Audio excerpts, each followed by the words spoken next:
Hare Krishna, everyone. Then with pranam, Jai Shri Prabhupada. Please accept my humble obeisances.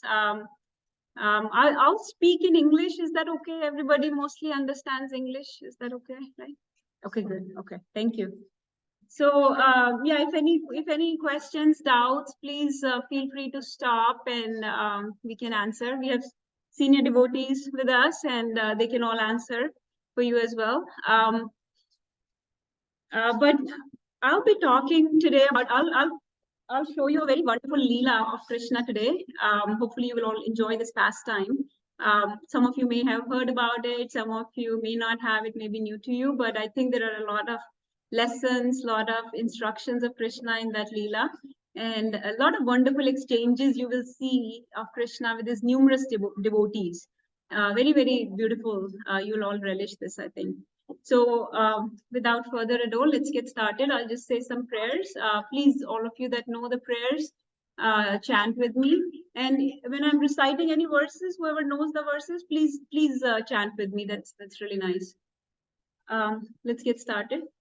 Om Ajnana-timirandhasya Jnananjana-shalakaya Chakshurunmilitam Yena Tasmai Shri Gurave Namah Shri Chaitanya Manobhishtam Sthapitam Yena Bhutale Swayam Rupa Kadamayyam Dadati Swapadantikam Vandeham Shri Guru Shri Yuta-padkamlam Shri Gurum Vaishnavamscha Shri Rupam Sagrajatam Sahagana Raghunathanvitam Satam Sajivam Sadhavetam Savadutam Parijana Sahitam Krishna Chaitanya Devam Shri Radha Krishna Padan Sahagana Lalita Shri Vishakhanvitamscha He Krishna Karuna Sindhu Deenabandhu Jagatpate Gopesha Gopika Kanta Radha Kanta Namostute तप्त Kanchana Gaurangi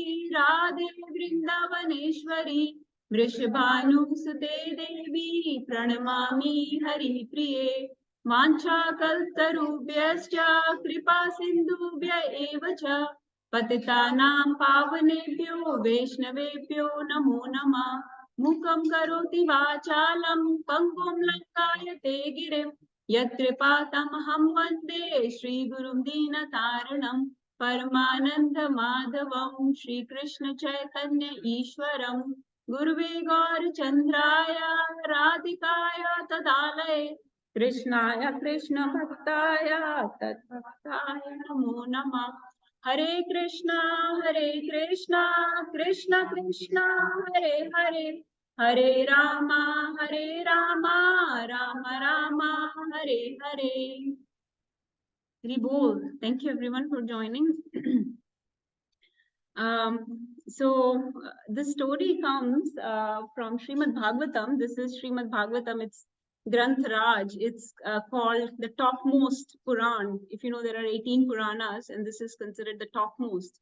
It's the only literature, bhakti literature, that gives, completely or pure love of Godhead. It's supposed to be Krishna himself in the book form. So it's called Granth Avatar actually. When Krishna takes form comes in the form of a book at the beginning of Kali Yuga, it's called Srimad Bhagavatam. So we have Srimad Bhagavatam available. Those of you who will come to have Bhagavatam, this is a DT form of Krishna, book DT in your house, please let me know. But all these wonderful pastimes of Krishna, they come in Srimad Bhagavatam. As you know, Bhagavad Gita was spoken by Krishna, and it is a book of instructions to us. It is a book of philosophy. Krishna gives us knowledge on how to conduct our life, what are the rules to live by, how we can make our life perfect, what is the perfection of life. Various principles or sutras he gives us on how to live our life. But Bhagavatam is a book of stories. It shows how the devotees of Krishna actually applied those principles in their life, that the same principles that Krishna talked about in Bhagavad Gita. And over many, many ages, so many devotees have achieved perfection, have achieved darshan of the Lord and companionship of the Lord, association of the Lord, service of Lord by using those principles of Bhagavad Gita. So Bhagavatam contains all those stories, and Krishna's personal pastimes when he came 5,000 years back in his own original form, in the Shyam Sundar form, which is the original form of the Godhead. When he revealed that form, he had many, many pastimes with his devotees, many, many leelas. And they're all given in Srimad Bhagavatam, 10th canto, 10th book of Srimad Bhagavatam. So I've taken this story from that. But before we get started, Janmashtami, we need to talk a little bit about appearance of Krishna. Why does he come? What is the purpose? Do we know? Is he here now, or can we see him somehow? So let's understand that. And Krishna says in Bhagavad Gita, actually, in a few verses, why he comes. He says, यदा यदा हि धर्मस्य ग्लानिर्भवति भारत अभ्युत्थानमधर्मस्य तदात्मानं सृजाम्यहम् परित्राणाय साधूनां विनाशाय च दुष्कृतां धर्म संस्थापनार्थाय संभवामि युगे युगे जन्म कर्म च मे दिव्यम् एवं यो वेति तत्त्वता त्यक्त्वा देहं पुनर्जन्म नयेति मामेति. So Arjuna. So Krishna says in these 3 verses in 4th chapter of Bhagavad Gita that I come whenever there is decline in religion. I come to re-establish the religion. I come to destroy the demonic people or the demonic forces, the disturbances from this material world. And I come to exchange various relationships with my devotees. I come to protect the sadhus, the devotees who have surrendered their life to me. So that's why he says, I come. And he says, I come in every yuga. And actually, it is revealed to us that not only he comes in every yuga, but he comes, his incarnations, his appearances are like waves in the ocean.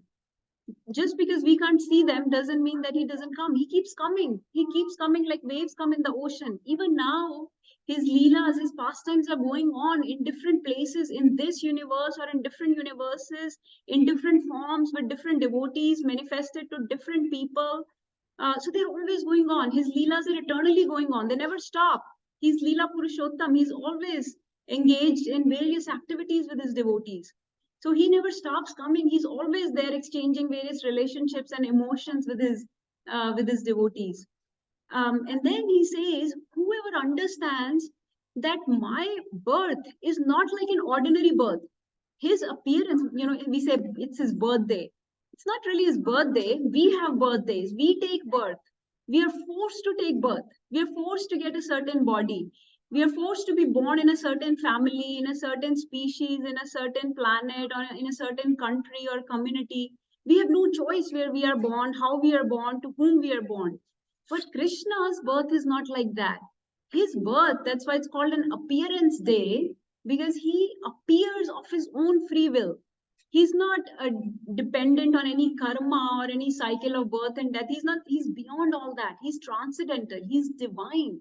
So he chooses where to come, who will be his associates, who will be his friends, what pastimes he will perform, who he will kill, who he will embrace, who will be his parents. He knows everything. Everything is arranged by him. Everything is planned by him already. It's his movie. He's the director, actor, everything. So it's his appearance is compared to like that of sun. Sun comes, we can see it for a certain time and then it disappears.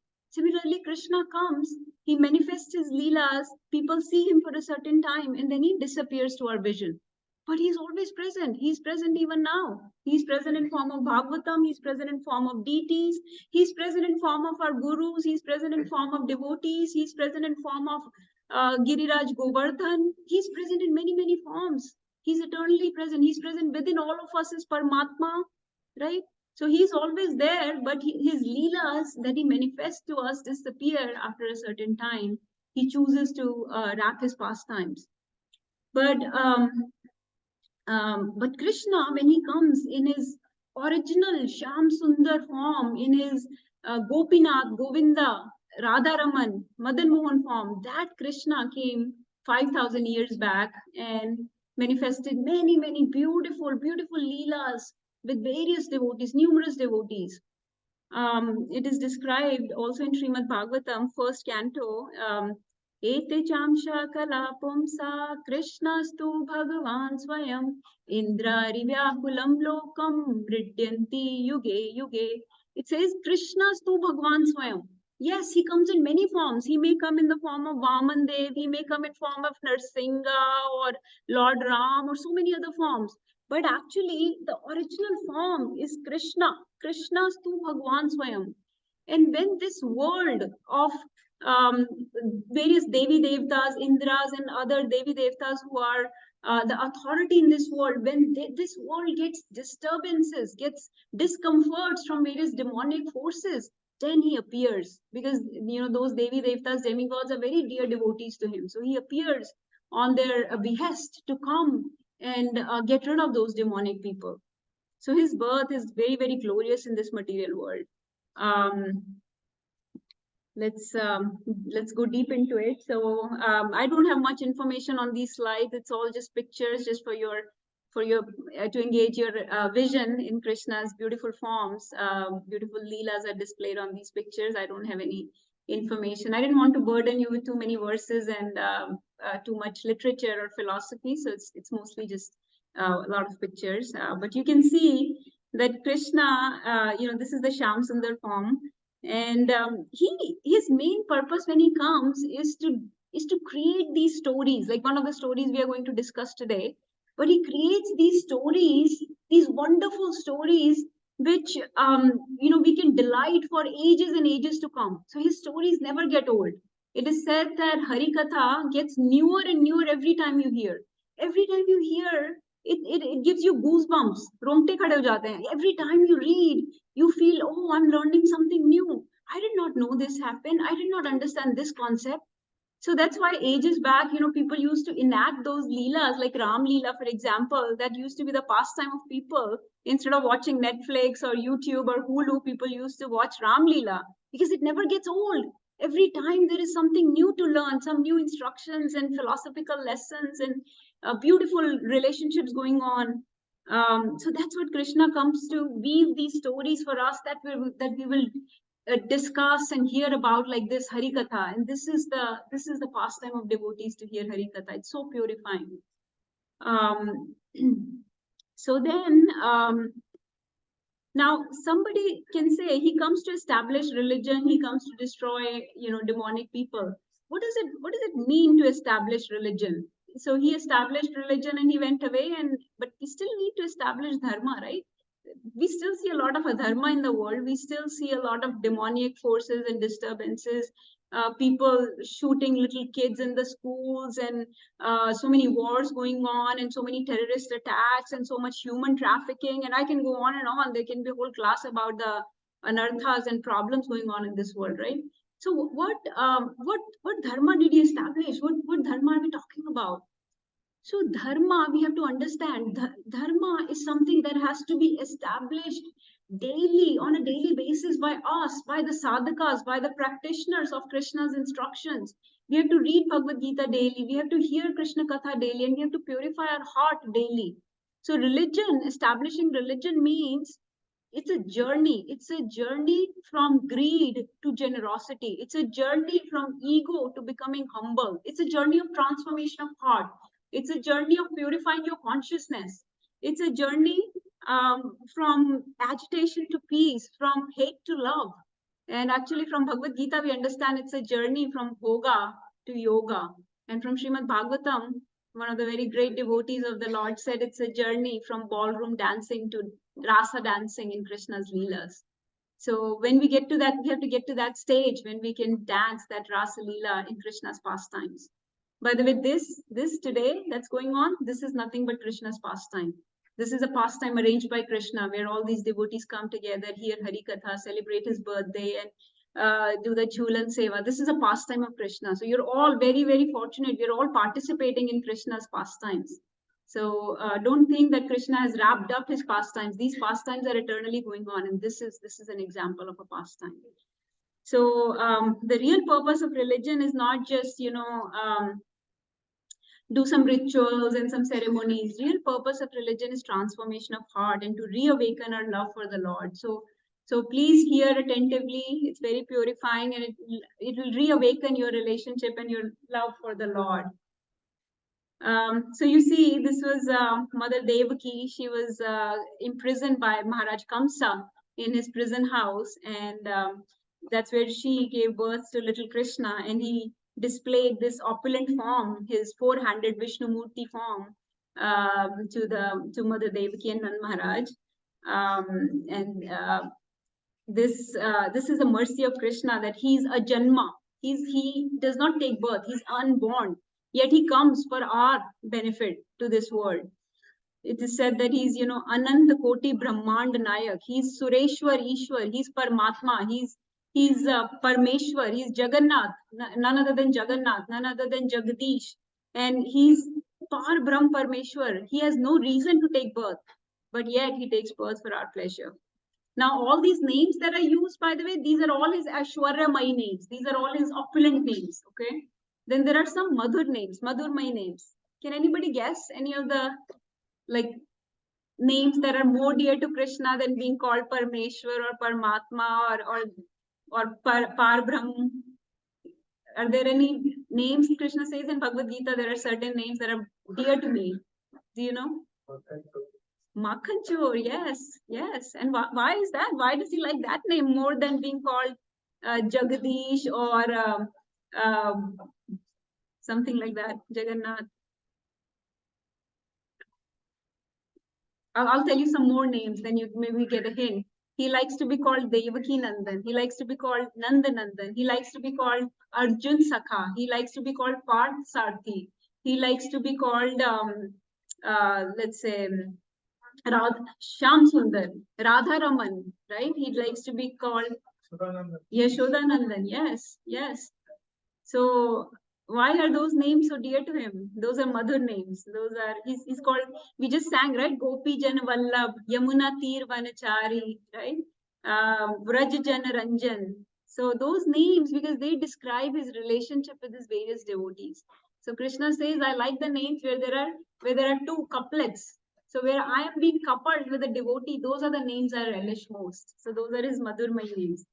So that's why Krishna comes. He displays so many beautiful pastimes in Vrindavan with Brajvasis. He assumes these forms of, Govinda, Gopinath, Vrindavan Chandra, Gokulananda, Kunj Bihari, Damodar. When Mother Yashoda chases him and ties him, he gets the name Damodar. So those are the names he likes. And he wants to attract us. He wants to attract us with his sweetness, with his charm. He endears our heart with his naughty pastimes. Why would he need to steal butter when he is the prince of Vrindavan, when he is the son of Nand Maharaj, who is the king of Braja? Why does he need to steal butter? That's just to steal our heart, basically. The point is to endear us, to attract us towards him, to reawaken our love for him. So this is why he becomes a child, he becomes a brother, he becomes a lover, he becomes a husband, he becomes a charioteer, he becomes a teacher, he becomes a demon killer, or a king, a hero for us, right? So because he wants to really attract us, he wants to show that we can have many relationships with him. He's unlimited, and he's the only one that can reciprocate to us fully in all relationships and unlimitedly, without destroying or disturbing our expectations. He can fulfill all our expectations, actually. So he's the one whose relationship we really need to invest in. Look at him carrying Nand Maharaj's paduka on his feet, little Krishna. So that's why he gets those names. It's said, a beautiful song that says, Yashoda Dulala Govinda Gopala Vrindavana Purandara Gopi Priya Jana Radhika Ramana Bhuvana Sundar Bara Yogendra Bandana Sri Nandanandana Braja Jana Bhaya Hari Navina Nirad Rupa Manohar Mohan Vamsi Bihari. Look at him showing the universe in his mouth when he breaks the pride of Kalya. So he is also known by those names when he kills various demons. Murari, because he killed Mura demon. Keshav, not only because he has beautiful hair, he's called Keshav, but because he's the killer of Keshi demon. Putan Ghatan, Kaitav Shatan, Kamsari, because he killed Kamsa. Putanari, because he killed Putana. And Agha Daman, because he killed Agha Sura. So let's move on, because I want to really tell you this story today. So this is Srimad Bhagavatam that I was telling you. It's a book containing various pastimes. This was Shukdev Goswami who's speaking to Parikshit Maharaj. So Shukdev Goswami narrated this Srimad Bhagavatam to Parikshit Maharaj in the last 7 days of Parikshit's life. And Parikshit is none other than what is his relationship to one of the major devotees of Krishna? He's the grandson of Arjun, right? He's Abhimanyu's son. So he's grandson of Arjuna. And so Parikshit Maharaj was cursed to die in 7 days. And in last 7 days, you know how we have a bucket list. We want to go to Vegas and gamble and make more money, or go to Disneyland or skydive or something. His bucket list, his last 7 days he spent listening to Krishna's pastimes. And that's how Krishna manifested as Srimad Bhagavatam. So his gopis say about Krishna's Hari Katha. They say, Tav kathamritam tapta jivanam kavi viriditam kalmashapaham shravanamangalam shrimadadritam bhuvi grinanti bhurida jana. They say, Tav kathamritam, your katha is amrit. Tapt jivanam, in this otherwise burning life, this material world is burning. This samsara is full of fires. It's burning. There are disturbances, there are discomforts, there are problems at every step. And in this tapt jivanam, your katha is like amrit. Kavi viriditam kalmashapaham. And the great devotees, great sadhus sing your Hari Katha, and they destroy all the sins of people. Numerous sins of numerous lifetimes get destroyed by just reciting and just hearing this Hari Katha. This Shravana Mangalam, this Shravan that you are doing, this hearing that you're doing, Shravanam is the first limb of devotional service. It's the first limb of Navda Bhakti. And that Shravanam destroys all the kalmash, all the pap that we have so carefully earned over so many lifetimes. We have accumulated so many sins. We have a bank account full of sins. Our spiritual bank account is full of unlimited numerous sins, and so many sins get destroyed just by reading one word, one verse, 1/4 of a verse, saying Krishna's one name. So many sins get destroyed. So this Hari Katha that we're doing in a group of devotees, please don't take this lightly. This is an opportunity in a lifetime. Not many people get this opportunity. So they say this is gopis, the highest, topmost devotees of the Lord, saying this, that Tav Kathamritam. Then they say Shravana Mangalam, and hearing this is very auspicious. So let's dive into this pastime. This Leela comes in 10th canto, 13th and 14th chapter of Srimad Bhagavatam. This is called Brahma Vimohan Leela. Okay, there are numerous lessons to be learned here. Please hear very, very carefully. I'm going to try to stick to the time, but since we started late, please bear with me. So Krishna is in Vrindavan. He is 5 years old. Okay. Before we start, let me just say some prayers for invocation prayers for Srimad Bhagavatam. Please join if you know. Om Namo Bhagavate Vasudevaya.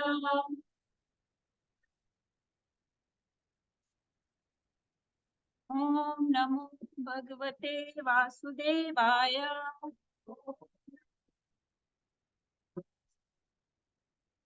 Om Namo Bhagavate Vasudevaya. Om Namo Bhagavate Vasudevaya.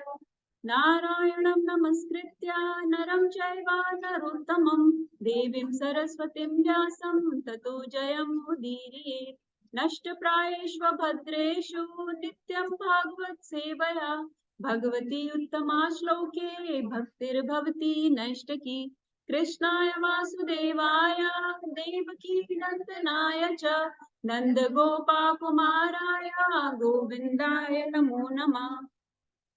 Okay. Thank you everyone for joining. So Krishna is 5 years old. He's herding calves with his friends Gopas. So remember that till 5 years of age, the boys are allowed to herd only calves, not cows. After 6 years, they can herd cows also. Right now, he's herding calves, the kids of cows. So Krishna is dealing with his devotees are very, very intimate, very, very personal, and full of mellows. He has very personal, individual relationship with each devotee. Okay, he knows the name of each cow. He knows the name of each calf. He knows the name of thousands of gopas that are there. Names of each gopi that is there. Elderly gopi, young gopi. He knows the name of each and every tree. He has personal note of the flute that he plays for cows, a personal note of flute that he plays when he wants to call gopas, different note of flute when he wants to call gopis, different note of flute when he wants Maya Jamuna to flow, and Jamuna starts flowing backwards when she hears that note of the flute. So he has a personal, individual relationship with each devotee. Now, so he, like I said before, he's the only one who can reciprocate fully with each of us. Okay, that's his supreme love, his sweetness that he does. So this day they had a very nice picnic planned in the woods. They thought, we will take the calves, we will herd the calves, then we will go have a picnic. So every gopa was bringing some wonderful lunch from their house. Just like you are having a picnic today, you're all bringing some prasad. All the gopas were bringing some prasad with them. So Krishna is carrying 4 things with him. He's carrying a bugle with which he will call the gopas. So he plays the bugle and gopas come with their lunchbox. He has a stick to herd the calves. He has a flute, of course, and he has his sack of lunch. So with these 4 things, all the cowherd boys, they gather together and they walk into the woods to herd the calves. So the significance of bugle is described very nicely in our scriptures. You know how Gopas play bugle, or Krishna plays bugle to call his devotees, or Gopas call to Krishna. That's how we play Shankh when we do deity worship. So our rituals, they're not just rituals without meaning. We should know the meaning of each and every ritual. When we are playing Shankh before the Aarti, it's not just some meaningless sound we are making to, yes, it can purify the atmosphere, all of that, yes, but it's a call to the deities. Oh my Lord, please come. I'm offering Aarti to you. I'm offering obeisances to you. I'm offering tulsi leaves and I'm offering incense and lamp and flowers to you. Please come. Please join this Aarti ceremony I'm conducting for you. So it's a call of love, just like Gopas used to call Krishna with their bugle. So everybody gathered together in this beautiful forest of Vrinda Devi. Vrinda Devi is none other than Tulsi Maharani. So they all gathered together, and these are various sakhas or gopas of Krishna. So many gopas are there. There is Madhu Mangal, Subal, Arjun Sakha, Sridham, Sudam. So many beautiful friends of Krishna are there. And they are playing such wonderful games. There is no end to the games that they play. And Gopals, they keep devising newer and newer games for Krishna's pleasure because they want Krishna to have fun. Whatever they do everything for Krishna's pleasure. So they are playing so many games. They're hanging from the trees, they're jumping like monkeys, they're hopping like frogs, they're playing this leapfrog. They make sounds like bumblebees, they strut like peacocks. Sometimes they play hide and seek. Sometimes they'll play emperor and a subject. Like we play police, chore police, like that. They're playing. Sometimes they're eating these amalaka fruits from the trees. And sometimes they will dress up with flowers. They'll put minerals on each other's body and color each other, just like you guys do face painting. So they are playing very nice, beautiful games with Krishna. Sometimes Krishna will go far off. Sometimes he'll just wander off in the woods, and they feel so much separation from Krishna. They devise a game. Oh, there is Krishna. Let's run towards him. Let's see who will touch him first. Whoever touches him first wins the game. So many wonderful games they play with Krishna, strutting like peacocks here you can see, and sometimes they will imitate Krishna's leelas. Just like how we imitate Dahi Handi, we are going to imitate today. So imitating Krishna's leela is very purifying. Why? Because we are remembering him. We are remembering the pastimes he performed with his intimate, most intimate devotees 5,000 years back in Vrindavan. We are imitating those pastimes. So it's encouraged that we should have these dramas, we should make these movies, and we should dance like him. It's not like we are imitating the Lord. No, we're just remembering him. We're just remembering how he did with his friends and how we want to be part of those pastimes. So that's our mood when we have those, when we enact these dahi handi and break the butter pot and things like that. So this is the games they are playing. Sometimes Krishna will play his flute, and then peacocks will gather around, swans will come in the Yamuna, parrots will come to hear, bumblebees will gather and swarm around Krishna. So all the gopas are taking so much delight in watching all this going on. Cuckoo birds will come and they'll cuckoo, and then everybody will imitate the sound of cuckoo. I don't know how to make that sound. Maybe kids know, but they'll imitate something like that. So they all loved him so much. They wanted to touch him. They wanted to hear from him. They wanted to play with him. They yearned for him. And all the birds, all the flowers, all the trees, Yamuna Maya, everybody yearned for his touch and his flute. They'll call out and he will reciprocate with them. So you can see how they're playing and jumping here. Sometimes they'll make fun of Krishna. Sometimes they'll throw him on the ground. Sometimes they'll play tug of war with him and Krishna will lose. And then they'll tease him. Oh, you can defeat Putana and you can defeat all this Trinavrata and other asuras, but you lost. You know, we can defeat you, Krishna. So you don't have any special powers. So in this way, they are playing so many things. And this is the mood in Vrindavan. I hope everybody's understanding this mood in Vrindavan, because we are trying to create a pure Vrindavan-like environment in our heart, where everything we do is for pleasure of Krishna. We serve prasadam, we do jhulan, we organize the festival, we hear Harikatha, we speak Harikatha, we do kirtan. Everything we do for pleasure of Krishna. Everything is done as a service, as an expression of love for him. So their happiness depended on giving happiness to Krishna.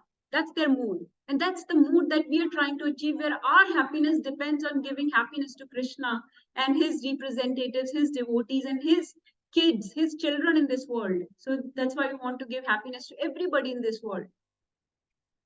So now imagine, this is such a wonderful position, that Krishna is the Ananta Koti Brahmand Nayak. He's the Brahman, he's the Paramatma, and he's playing these childish games with these little friends of his. He's described as the cause of all causes. Brahmaji says, Ishvara Parama Krishna Satchidananda Vigraha Anadiradir Govinda Sarva Karana Karanam. Krishna is the Sarva Karana Karanam. He's the cause, Karana of all Karanas. He's the cause of all causes. He's Anadir. He has no beginning and no end. Anadir Adir Govinda. Ishvara Parama Krishna. Amongst all Ishvaras, he's the supreme Ishwar. He's the supreme controller. So that controller is playing these little games with the gopas. And then something happens. And then, of course, when there is a happy movie going on, there has to be a villain in the story. So the villain comes.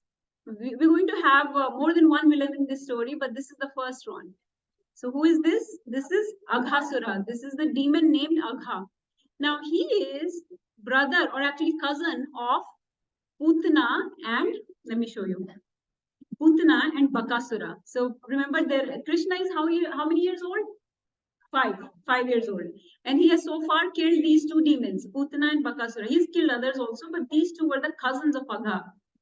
And Agha was very vengeful. He wanted to take revenge from Krishna. He was very envious and very angry.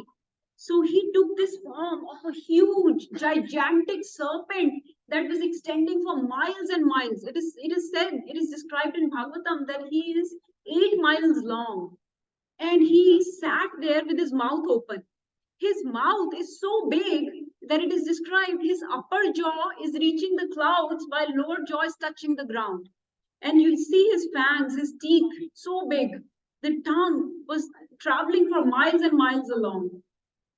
And he possessed incredible, wonderful, supernatural, mystic powers by which he could convert himself into this gigantic serpent, this python. He became a python. Now Gopas came across this demon. this Agha sitting there with his mouth open. And guess what they thought? They thought maybe this is they wandered somewhere deep into the woods, and maybe this is some new attraction of Vrindavan. Maybe this is some, like we say, oh, this is Disneyland. We can climb up those fangs, and we can jump from there and hang a rope there and, play there like a roller coaster or something. So they're hanging up and down the mouth of the Agha and playing all kinds of things. They have no care in the world. They got Krishna with them. So they are completely assured of their protection. So they are thinking this is some big, this is some new attraction of Vrindavan. So they're playing on him. And Agha is sitting there very patiently because he wants them to enter his mouth and he wants to kill them. And of course, he wants Krishna to enter his mouth and he wants to eat them all. And his plan is not only to kill these gopas and Krishna, but all the Vrajvasis are so attached to Krishna, their prana, their life, their treasure of their life, Krishna, their prandan, he will die. And so all the gopis, all the cowherd men, Brajvasis will anyways give up their life. They will leave their body anyways. So all I have to do is to kill Krishna and these little kids, and they will be dead, and Vrindavan will be a desert. But of course, Krishna, this is Krishna's play. This is Krishna's movie. So he's the hero here. And as you know, hero always wins. But what happens is all the gopas enter into his mouth. So Krishna is waiting. He's watching. He's watching all the gopas enter into the mouth of serpent.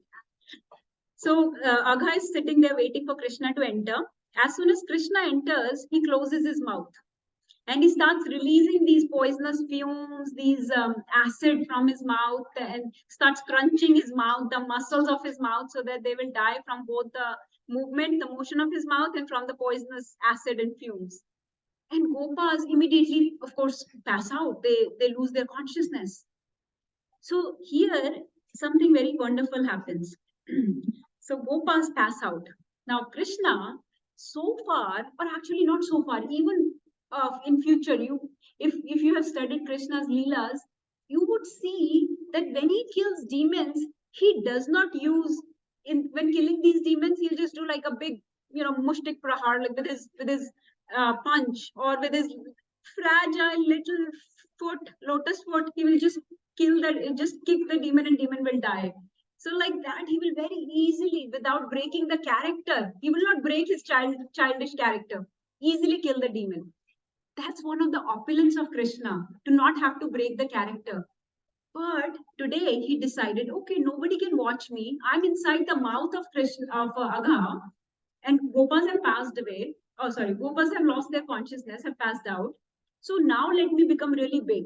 So Krishna became really big, huge and gigantic. This is the only pastime, it is said, in the child leelas, Bal leelas of Krishna, where he becomes really big.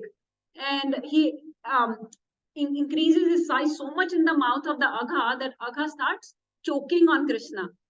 So Krishna is giving him real taste of what Krishna tastes like. And he's choking on Krishna. He cannot, you need pran, you need life air. And Agha does not have any life air now because Krishna is blocking it. So his life air passes out of his head. His head explodes open. And it comes out of his top of his head. Sorry. So then Krishna looks at he glances. He just has to glance. He just glances at his gopas, at his friends, and he revives them. This is his glance is called kataksh. This is Krishna kripa kataksh. This is the glance of Krishna. All we need is a glance of Krishna on us to revive us, to reawaken the love back inside us. Now, when Krishna came out and all the gopas came out of the Agha's mouth, you see there was a light waiting in the sky, like an effulgent waiting in the sky. As soon as Krishna came out, this light entered into the body of Krishna. Can anybody guess what that would be?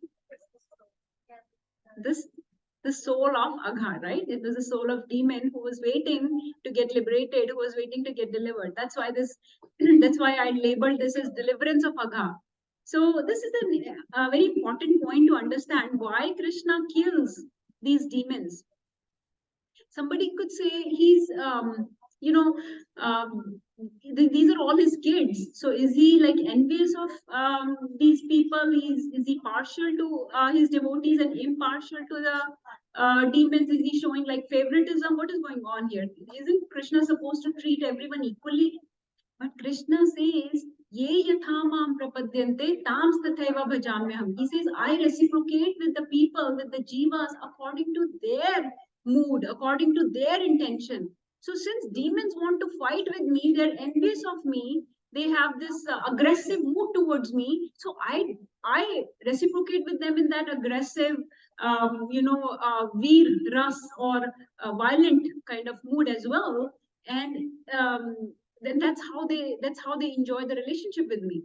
But more importantly, Krishna kills them so they can be rid of this sinful body, because in this body they are committing so many sins, like Putna, for example. Putna's story is so wonderful. Putna came to feed him poison. Her intention was so bad, she wanted to kill little baby Krishna. When Krishna was only 6 days old, she wanted to kill him by feeding him poisonous milk. Yet, when she got killed, she entered into Vrindavan, the spiritual Vrindavan, as as mother of Krishna. He gave entry to Putna, the Ghatini, the Bal Ghatini, the child killer, the such a ghor, bibhats form she had, such a ferocious, violent demon she was. The she demon Putna entered into Golok Vrindavan as the mother of Krishna. So that is the mercy of Krishna, that he delivers these demons so that they can be rid of their sinful bodies and they can stop committing these sins. They get liberated. So he entered into Krishna. Agha also entered into Krishna and got this impersonal liberation. It is called Sayujya Mukti, meaning he merged into the body of the Lord.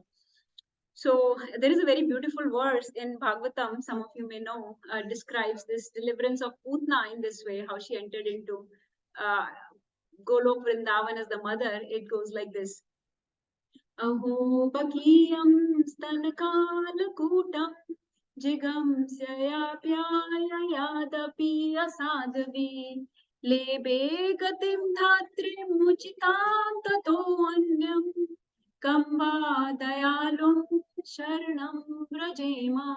Lebe gatim dhatri, जिसको धात्री का position दे दिया.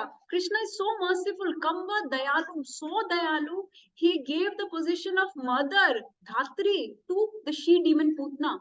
So why can't we who are intentionally trying to please Krishna get the association of a relationship with Krishna? Of course we can. So that story is very, very, it increases your faith that if she can be delivered, if this Agha who wanted to kill Krishna and all his friends and all Brajvasis can be delivered, of course we can be delivered too. So very, very beautiful. This is only the first half of this pastime. I hope you have, this is now the real story starts. So Agha is killed. At this point in story, Shukdev Goswami tells Parikshit Maharaj something. Please hear this very carefully.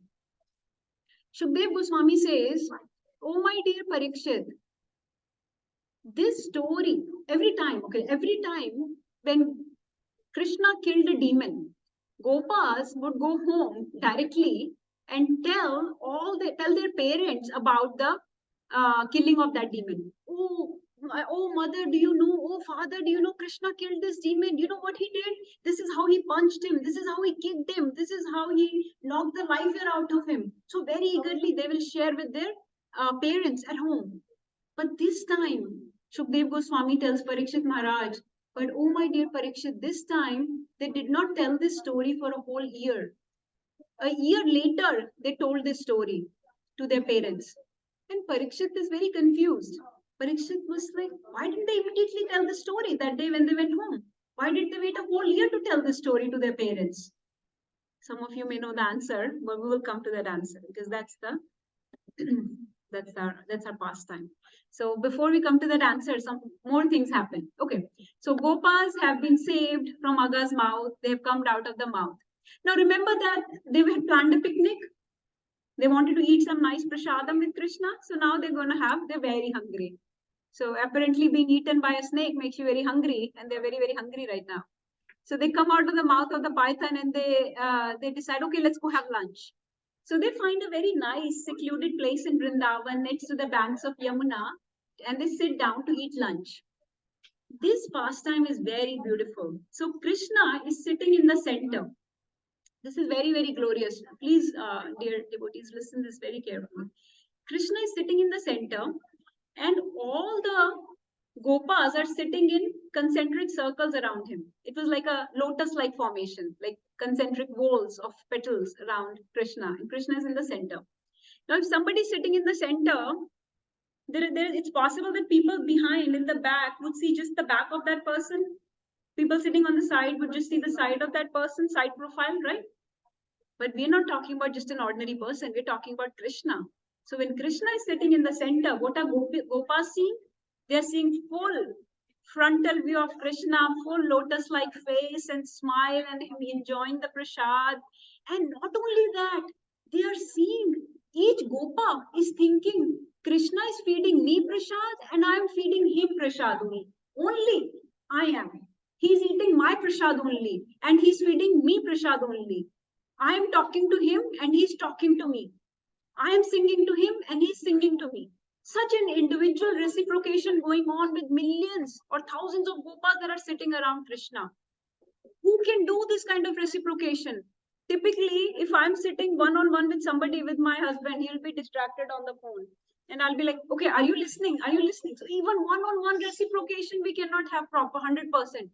Krishna is reciprocating with thousands of these gopas, completely satisfying them.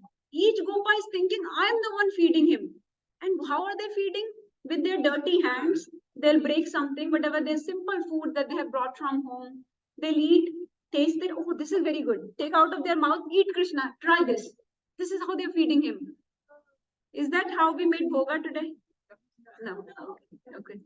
I hope not, right? But what do we do when we make bhoga? We are very clean, not touching our body here and there, wash our hands nicely, not tasting anything, offer to the Lord with proper rituals and mantras and tantras, and ring the bell and bow down, and then you close the shutters and step out and wait a certain amount of time. Then you go back in, have tulsi leaf, otherwise Krishna will not accept. So many things, right? So many proper conduct and etiquettes you have to follow when we make bhoga. Why? Because we are not gopas. We are sadhakas. We are the jivas, but the jivas that are trying to purify themselves.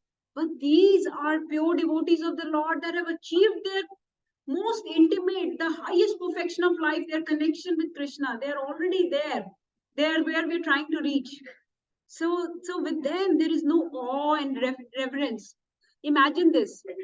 You have a boss in your office. When you go to the boss, you have to have proper conduct in the office. You have to have proper reverence for him. You have to wear proper attire, proper behavior. You cannot use any foul language. All that etiquette you have to follow, right? With the boss. Now, let's say one day boss invites you for a party in his house. What would happen? You can be chill. You can relax and just lay back and wear your t-shirt and just casual wear, and you can say, hey man, and this and that. You don't have to have proper etiquettes or code of conduct anymore because this is his house. You are dancing and you are playing loud music. Those things that you cannot do at work. Those things that you cannot do with the boss in the office, now you're doing at his house because he invited you for his party. So this is the difference between us offering bhoga to Krishna and the gopas eating lunch with Krishna. This is Krishna's party in his house. This Vrindavan is Krishna's house, right? So they are having party with Krishna. So they don't have to have proper etiquette and conduct. They can feed with dirty hands and their jhuta and everything. That's why Shabri's jhuta bear are accepted to Lord Ram. But we don't offer jhuta, right? So like that. So I hope that explains. But we have to have standards for deity worship because we are in awe and reverence mood. We are in the mood of a servant. These are in the mood of Sakhya Bhav. They are in friendship mood. So this is the party going on in Vrindavan. And we are just getting a glimpse of this spiritual world through Srimad Bhagavatam. We are catching these little glimpses through Srimad Bhagavatam. So let's join this party. And who else joined this party? When this party was going on, Remember when Agha died, all the demigods, all the Devi Devtas came to watch. Okay. Now they are watching and they are celebrating. When Krishna killed Agha, they started celebrating. They started beating drums and they are playing loud music. So they are having a party of their own. And Brahmaji, who is the head of all these demigods, who lives in a highest planet of this material world, Brahmalok, he also came to watch because he wants to see what is this ruckus about? What is all this noise about? I want to see what's going on. So Brahmaji came to watch. You recognize Brahmaji in this picture? The four-headed Jiva. He's the topmost Jiva. Everybody agrees? He's the topmost Jiva, the best qualities and opulences that a Jiva can have in this material world are possessed by our Brahmaji. And Brahmaji, very, very reverential to us. He's the Acharya. So before I go into this Leela, I want you to understand Brahmaji is our Guru. Brahmaji is a Guru of our tradition. From him comes all the knowledge down to us. So all this knowledge that I'm speaking, this has come down from the line of Brahmaji. And Krishna has given this knowledge directly to Brahmaji. So with that in mind, please hear this Leela so we don't cause any offense to Brahmaji at all, anytime. Remember, this is Krishna's story. He decides who will play, who will act in his pastime. So one time we had Vinita here play Kamsa. Doesn't mean that she has the qualities of a Kamsa. She's just playing a role. So here Brahmaji is going to do something very confusing and very bewildering. And I want you to hear about this. Okay, Haribol. So let's, can everybody please take seats and we'll continue this story for a little bit more so we can wrap it up. So this pastime is going on. Krishna is eating lunch. Brahmaji is watching. Brahmaji is relishing this pastime of lunch. He's seeing how Krishna is in the center and when they're eating prasad. What do we have in center when we're eating prasad at home? What are we watching? What are we looking at? Netflix? Huh? What are we looking at? TV, phone? Yeah. And what are gopas looking at? That's why we are but the jiva still stuck in this material world, right? So they are looking at Krishna, keeping him in the center. So that's why it is said when you eat prasadam, you don't eat prasadam, you honor prasadam. So please honor prasadam today. This is prepared very lovingly with love, service, and devotion by all the devotees. We honor prasadam with attention, with relish, with remember it is Krishna's remnants. Ye Krishna ka jhoota hai. So please be mindful of that when you honor. No prajalpa, no gossiping and things like that, ideally. So Krishna, he's watching this. He's saying, when Brahmaji is thinking, when I offer bhoga, I follow all this conduct. But Krishna is eating this very simple food. This is not even royal opulent food. Very simple offerings by these little gopas. And another point I wanted to make, are we really eating prasadam at home? Maybe not. Are we really offering each and every item to Krishna before putting it in our body? No. No, right? So this body is a temple of Krishna and he lives in this body as Paramatma. And we cannot put anything in this body without first offering to Krishna. It's meant for his service. So you do not bring any other food in the temple. Similarly, you don't put anything in this body except prasadam. So please make it a habit to offer each and every single item. Roti, dal, sabzi, fruits, not just little bundi, not just little halwa, not just little meetha, but everything that you eat needs to be offered to Krishna before you accept it in your body. And he has said that in Bhagavad Gita, that we need to offer everything to him before accepting. So even eating is done for his pleasure. So you see how eating is also done for his pleasure. So this is going on. Now Brahmaji very, very confused. At what is this? Is this really the supreme person? He's also confused about this Leela going on. So he decided to play a trick. He decided to play a trick on Krishna. Let's hear this trick. Okay. Remember when they were sitting at the banks of Yamuna, the calves were grazing the grass and they were drinking water from Yamuna. Suddenly Gopas realized that the calves were nowhere to be seen. Where did the calves go? They were nowhere to be seen. So Gopas got really worried. They were thinking, Hare Krishna, can we please listen attentively for the proper service to Harikatha and Shravana? If you want to talk, please, it's okay to step outside. so that we can continue our katha properly with the service. So calves got dispersed and gopas got very anxious. They were very confused. Where did our calves go? So Krishna told them, don't worry about it. Just keep eating your lunch and I'll go and check and bring the calves back. Now, remember, gopas, unlike us, depend completely on Krishna for their protection, for their maintenance, for their sustenance. They are not depending on their lawyers and doctors and insurance agents and government and policemen. They're depending completely on Krishna for the maintenance. So Krishna very mercifully gets up. He interrupts his own lunch, so gopas don't have to interrupt. And then he goes around to see. Now Krishna, remember, Brahmaji is trying to cheat him. Brahmaji has captured those calves. Brahmaji has taken away those calves. And Krishna is Sarvagya. He's all-knowing. He knows everything. He said in Bhagavad Gita, he tells Arjuna, Vedaham samatitani vartamanani cha Arjuna bhavishyani cha bhutani mam tu vedana kaschana bahuni me vyatitani janmani tava cha Arjuna tani ham veda sarvani na tvam veda parantapa. He says, I know everything. I'm the knower of the past, present and future. I know what is going to happen in your future. So I know about all the relationships we have shared in different births and different lifetimes. But you don't know anything. You just know a little bit, partial knowledge about this body and this lifetime. That too not completely. But I know everything. So Krishna is Sarvagya. He knows Brahmaji has stolen those calves. This is after all Krishna's Leela, and Brahmaji is trying to cheat him in his Leela. But he's playing along. Krishna is playing along because Brahmaji is his devotee. So Brahmaji wants to test him. So first lesson to learn here, you don't test the Lord. Lord tests you. So you don't test Krishna, test the devotees. Devotees don't test Krishna. So here a devotee is trying to test Krishna and Krishna is playing along.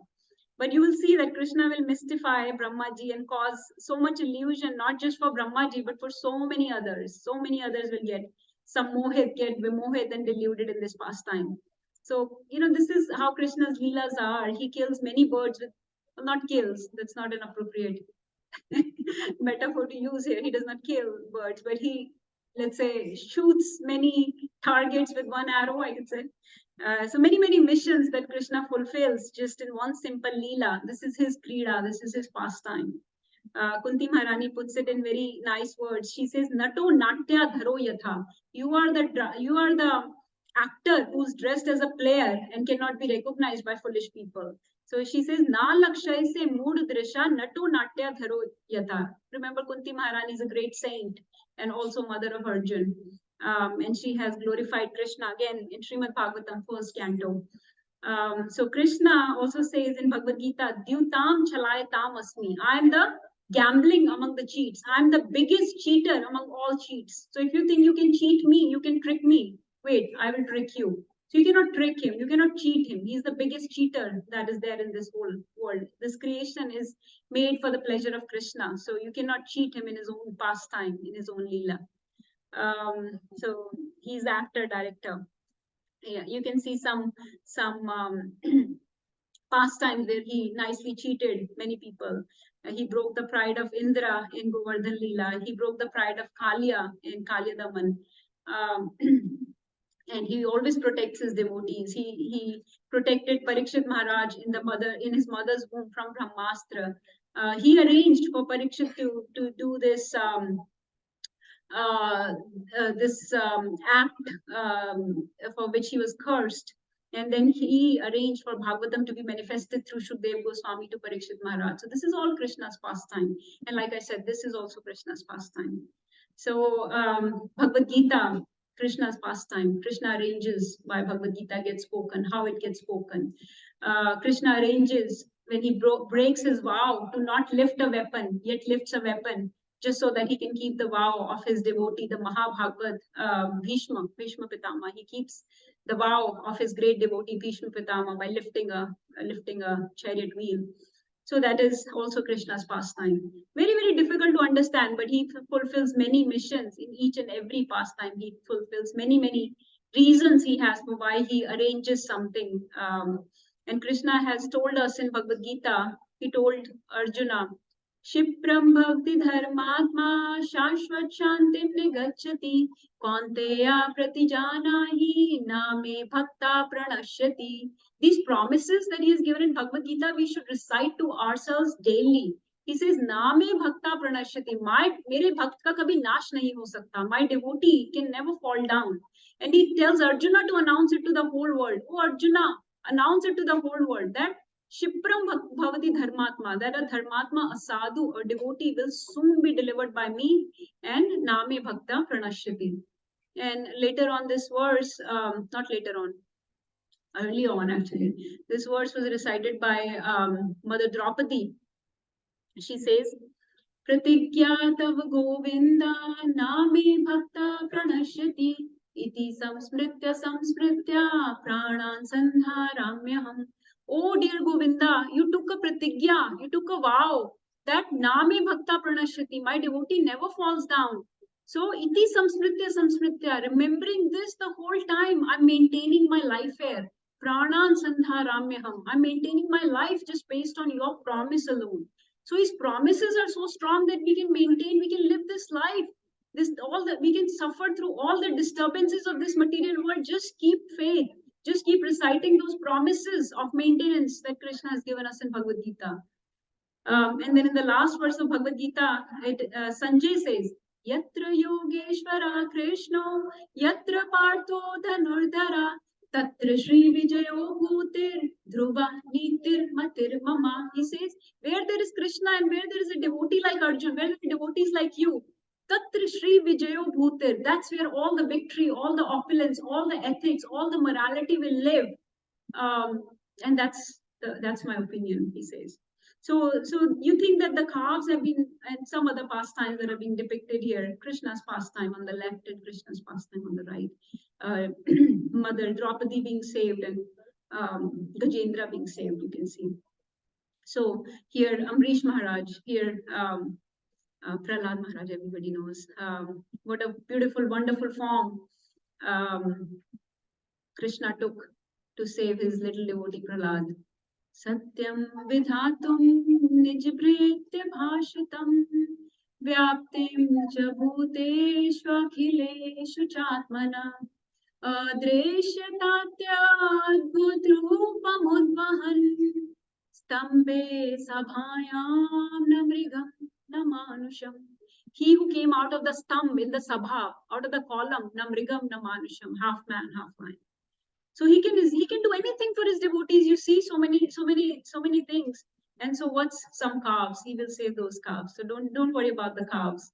But what happened was when Krishna came back, he could not find the calves. So did he fail in his promises? He could not find the calves. We just said Krishna saves his devotees, but he could not save them. Calves are nowhere to be found. And what's more, when he came back, all the gopas were gone. So it's a very heartbreaking. We just recited all these promises, Shipram Bhakti Dharmatma and Pratigya Tav Govinda. And there's so many promises. Even Lord Ram says, Sakra Deva Prapanno Yastavasmiti Cha Yachate. Abhyam Dadati Sada Tasmai, right? He says so many promises Krishna has made, and now the promises are being broken. The calves are gone, the gopas are gone. Brahmaji took them all away. He hid them. Brahmaji hid them in a cave. So what's going to happen? What is Krishna supposed to do? He's going to do two things. He has two agendas now. One, he cannot go back to Vrindavan without calves and gopis because all the cows and all the mothers will be distraught. Where are the kids? I'm just going to take another 5-10 minutes and then I'll stop. I'll stop at 6. Is that okay? Okay. So he has one agenda is to somehow take the kids to all the mothers. Thousands of mothers are waiting for their kids to come back home. Number two, he has to break the pride of Brahmaji, who thinks that he can steal the devotees like this. So what did he do? Krishna, being unlimited, he expanded. Before, remember, he expanded in size, right? In the mouth of Aghasur to save gopas. Now what he's going to do? He's going to expand in numbers. He's going to become each and every gopa. He's going to become each and every calf. He's going to expand as numerous gopas and numerous calves, and he's going to go to all those mothers' houses, and he's going to exchange love. with them. So this is the darling of Vrindavan. And he expanded as all the gopas. He had same complexion, same clothes, same characteristics, same habits, same mannerisms as each gopa, complete replica of each gopa and each. Something similar comes to mind in Ras Leela. Ras Leela, he expands as each, every gopi is thinking he's only dancing with me, but he's expanded as numerous Krishnas. Here he's expanded as numerous calves and numerous gopas, and each mother is thinking, oh, this is my child. And suddenly, each mother's love, already mother's love is beyond comparison. Now, each mother's love is increased multiple folds for their own child. Same child who looks exactly the same, but now this is Krishna actually, who is unlimited, from whom all the love comes. He's the source of all the love. All the love in all the mothers comes from Krishna. And we are seeing just a little spark being manifested in each mother. Now that supreme source of all sources, supreme source of all love is sitting in the mother's lap. So mother is feeling 100 million times more love for the same child. And she does not understand what's going on. Tears are flowing from their eyes and they just want to embrace them. They don't want them to go anywhere. They're so protective. They're already so protective. Now they're 100 times more protective. All the cowherd men, the elder fathers, they're thinking we have kids littler than these kids. These are 5-6 years old. Why are we feeling so much love for this one and not for the young one who's depending more on us? So this extraordinary love they are feeling. Now, why does this happen? Why does Krishna do this? He used to see that all the elderly gopis and gopas used to yearn to hold Krishna. They will arrange for the butter pots to hang in such a way that Krishna will come and steal them. So they can have some moments, intimate moments with Krishna. And Krishna knew they wanted to, they will hold him, they will give him butter, they'll play with him, but then he would have to go back to his own house, to Yashoda Maya. They wanted longer exchange. They wanted to take care of him. They wanted to serve him. They wanted to show love and affection for him like their own child. So he reciprocated that. He knew that they're yearning for this love and service as their own child. And they were very appreciative of Mother Yashoda. They will always be helping Yashoda and Nand Maharaj so they can serve Krishna nicely. Just like we help devotees who are serving Krishna so they can serve Krishna nicely. So Krishna is very pleased when we serve the servants of Krishna. That's why we are instructed to become servant of the servant of the servant of the Krishna. Gopi Bhartu Pad Kamle or Das Anudas. We have to become Das of the Das of the Das of Krishna. Why? Because he loved how these gopis were always in servitude to Mother Yashoda and Nand Maharaj, always helping in their services. So he decided, I want to reciprocate fully with these servants of my mother and father. So he became their child for that one whole year. One whole year, the calves and the calves and the gopas were missing. They were yearning for this service. And if you want to serve Krishna, he's ready to give ample opportunities. There are always opportunities to serve. We just don't have the desire to serve. But if we have the desire to serve, to take care of Krishna, then he's easily satisfied. He says in Bhagavad Gita that I'm easily satisfied by whatever little service you do for me. He's not a hard-hearted master. He's a very loving father. And just like to please your father, what you have to do, you just have to make on his birthday a little greeting card, and the father is so pleased, right? You just have to do a little something for your father. You just have to embrace him. You just have to plant a kiss on the cheek of the mother, and she's so happy. She doesn't need any major gestures or jewels or gems or anything from you. She just needs a little gesture. So if you just show a little gesture in the form of little service, he's so pleased. And these services purify us. So this is how Krishna reciprocated with them. This is just showing some pastimes. Anyway, so there were so many pastimes that Krishna, wanted to enjoy with his with these mothers. You can see, and these cowherd men. The scene described in Srimad Bhagavatam is that on the top of Govardhan, all the cowherd men were grazing the cows. So cows used to be grazed on top of the Govardhan and calves at the bottom. And the calves and gopas, which is all Krishna, remember everybody's Krishna right now, they're grazing at the, calves are grazing, gopas are grazing them, herding them at the bottom, at the foothill of the Govardhan. The cows and cowherd men saw these calves and gopas, and so much emotions, torrent of emotions flowing for these little calves and gopas that are their own kids that have never felt before. Why? Because it's all Krishna now. Cows come running down the hill, and cowherd men come running down the hill. The scene that's described, they come running down and embrace very tightly these calves and these gopas, and tears of affection pouring from their eyes. So in this way, for a whole year, Krishna enjoyed with his devotees. Now, this is what happened. So Brahmaji came back. Now, Brahmaji didn't spend too much time. Brahmaji only spent for one moment he had taken calves and gopas away. But remember that Brahmaji's one moment is equal to our 1 year. So that's why a whole year had passed for the Brajvasis. But for Brahmaji, only one moment had passed. And he came back to check to see how much havoc and turmoil he had created in the lives of these simple folks. But when he saw Krishna playing with all the calves and with all the gopis and all the mothers, he was confused. I thought they'd be disturbed. But everybody's rejoicing with Krishna. They're all playing as usual. So for the first time, the real Vrindavan manifested to him. This Vrindavan that I'm trying to recreate for all of you and for myself, this Vrindavan manifested in front of the eyes of Brahmaji. This Braj Bhav, this Braj Bhakti, this Gopi Bhav that we don't have, that we're trying to generate. He saw it firsthand, what keeping Krishna in center means, how they satisfy him with all their activities, how they loved him so much, selflessly. So some beautiful pastimes Gopas were performing. They were playing happily. So then Brahmaji was so confused. He was watching them all play. He's not sure, who are these people? What's going on? So he went to check in the cave where he had hidden them. And they were in the cave too. So the calves and gopas are in the cave as well as they're playing here. He's confused. What is going on?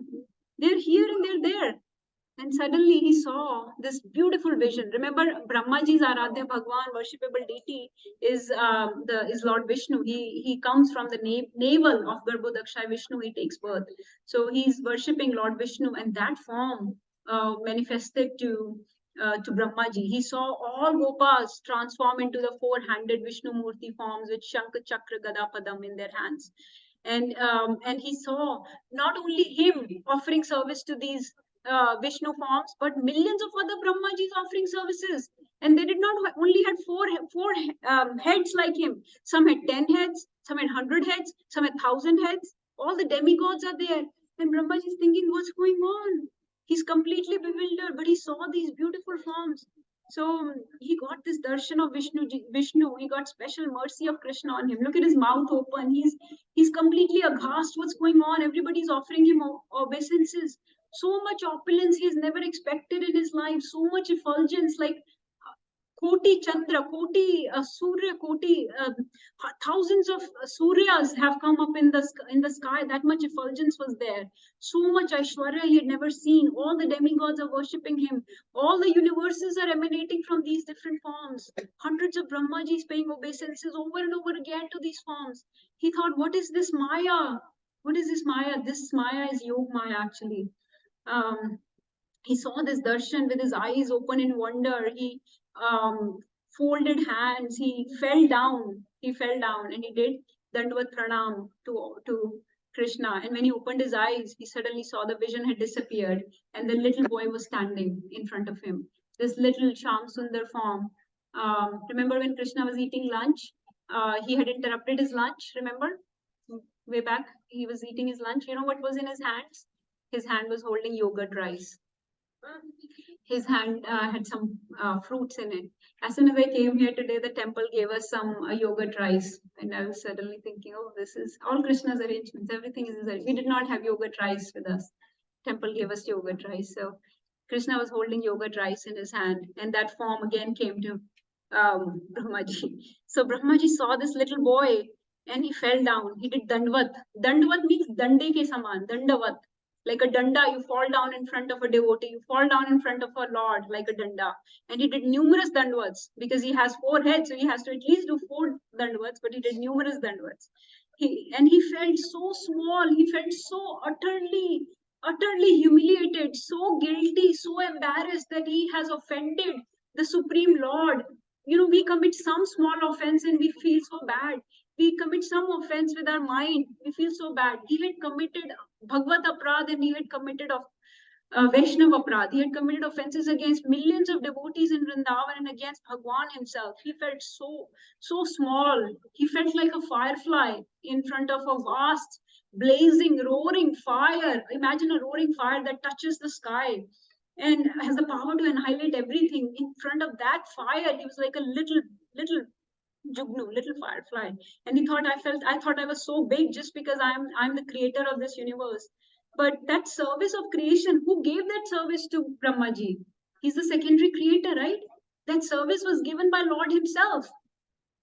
So we have to be very careful when we commit these aparads. The services that are so dear to us can go away from us. He felt so remorseful, and he offered such heartfelt, such wonderful prayers in Srimad Bhagavatam. You can read in chapter 14. He offers such sweet, such melodious prayers. He glorifies the Lord with so much humility, so much surrender.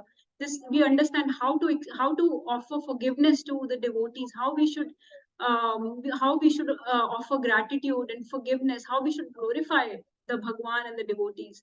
He pleads guilty to his crimes. He humbles himself completely. So he teaches us how to ask for forgiveness even. He says that I became so puffed up, Lord. Because of my false prestige of being a secondary creator, the service that you have given me, I did not have to get puffed up. Remember that all the services are given by Krishna only, and we are just a servant. With his tears profusely flowing from his eyes, he bathed the feet of Krishna, little Krishna, who's still not breaking the character and standing in his little Shyam Sundar form.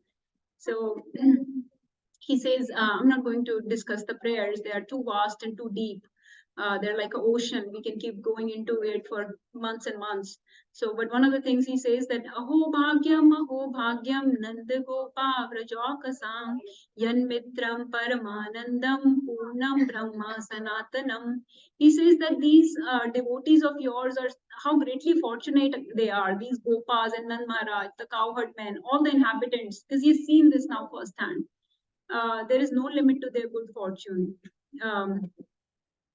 He says he offers so many prayers, and he says my greatest possible good fortune would be to take birth in whatever form. He says, if you make me a blade of grass in Vrindavan, a speck of dust, I would like to be that, just so that my head could be bathed by the dust falling from the lotus feet of any of its residents. Even if a cow walks on it, even if you make me a speck of dust in the Vrindavan, I would love that. I would like to become a blade of grass. Because why? Because their entire life and soul is the Supreme Personality Mukunda, the dust of whose lotus feet is still being searched for in the Vedic mantras. So in this way, he glorifies the Lord. So this is the glory of Krishna. I'll wrap up here. There is a very great devotee of the Lord who says that Krishna is glorified by all demigods, just like Brahmaji here is glorifying. It says, it says, शेष गणेश महेश दिनेश सुरेश जही निरंतर गावे जाहि आनंद अनंत अखंड अछेद अभेद सुभेद बतावे नारद से शुक व्यास रहे पछिहारे तू पुनि पार न पावे ताहि अहीर की छोरियां छछिया भर छाछ पे नाच न जावे. Which means that the devotion of Brajvasis is so great, so incredible, so extraordinary that whether Lord Sheshnag, Ganesh, Suresh, Indra, Shiva, Sun God, any of these great demigods, Devi, Devtas, or great sages and saints like Narad Muni, Shukdev, and Vyas, they cannot glorify the Lord. They have accepted their defeat while singing their glories. They can never fathom his glories. And that Supreme Lord is dancing to the tunes of these Vraj Gopis. They make him dance just for a sip of buttermilk from the palm of their hands. Chachiya bhar chach pe naach nachave.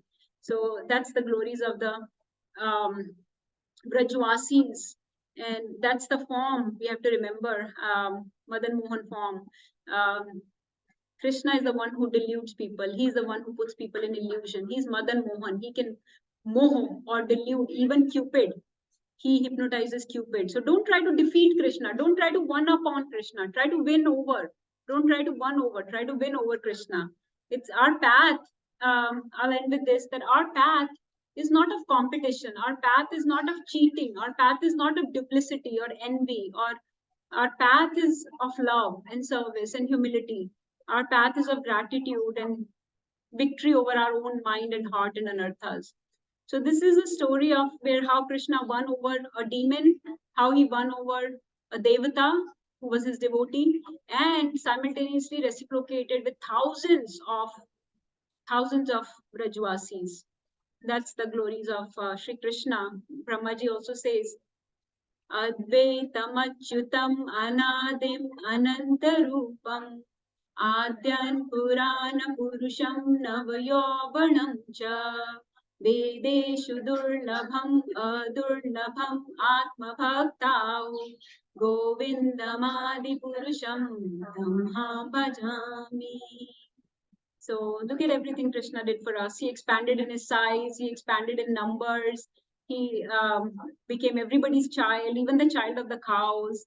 He creates these kind of wonderful stories of love, protection, friendship, maintenance to increase our faith so that we can go on the right path. He breaks the pride of these demons and even devotees sometimes.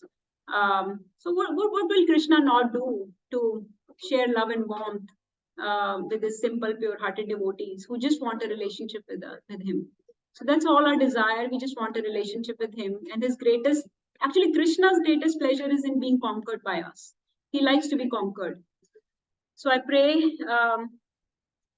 to our Sri Radha Gopijan Vallabh that today and forever, may you always absorb your intelligence, your mind, your hearts, your ears in hearing and reciting, reading Hari Katha, Srimad Bhagavatam and Bhagavad Gita. May you always absorb your eyes, your heart, your ears in dances and dramas like we have today. May you always absorb your tongue, your taste, your nose in the taste and aromas of prasadam and only prasadam. May you smell the incense and the fragrance of flowers offered to the deities. May you always hold Shamsundar form of Krishna and Radharani in your eyes as his eternal consort. May you engage all your senses, all your body, all your resources, all your family, all your community in the service and pleasure of Supreme Lord. And may you do that not just today, but every day of this human life and achieve perfection. So if you agree with this prayer in whole or in part, please say Hari Bol. Jai Shri Radhe Shyam. Hare Krishna.